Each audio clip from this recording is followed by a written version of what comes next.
വണ്ടി കൊണ്ട് നമ്മള് പോവാണ്. കൊണ്ടുപോയിക്കോ.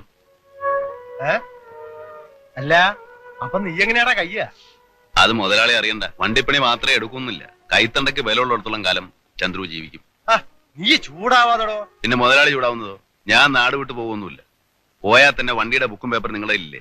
പിന്നെന്താ, കാശുണ്ടാവുമ്പോ അങ്ങ് തരും. അതല്ല നമ്മൾ പറഞ്ഞു വരുന്നത്. എനിക്കറിയാം, കുറെ നാളായല്ലോ കേട്ടു തുടങ്ങിട്ട്. ആ 3 സെന്റ് സ്ഥലം കൂടെ തരാനല്ലേ? അല്ല ഈ ഒന്ന് ആലോചിച്ച് നോക്ക്. 32 സെന്റ് സ്ഥലം ഈ നമ്മക്കാണ്.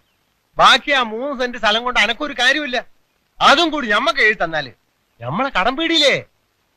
ഒന്നും വില കൂട്ടിക്കോ. പിന്നെ മാസാമാസം കായം ചോദിച്ച് നമ്മൾ ഇങ്ങോട്ട് വരും. ബുക്കും പേപ്പർ എനിക്ക് തിരിച്ചു തരാം. എന്റെ കയ്യിലിരുന്നാല് എന്നെങ്കിലും ഇത്തിരി കായിന് ആവശ്യം വന്നാല് കൊണ്ടേ പണയം വെക്കാലോ. ഇല്ല മുതലാളി, അത് ഞാൻ തരില്ല. നാളെ ഞാൻ എവിടെയെങ്കിലും വീണ് ചത്ത പെരുവഴി കിടന്ന് നാറരുത്. എന്റെ അച്ഛനെ അടക്കിയത് ആ മണ്ണില. അവിടെ തന്നെ വേണം എന്നെ. എന്നാലേ ഞമ്മള് പറഞ്ഞു അങ്ങ് മറന്നാളാ.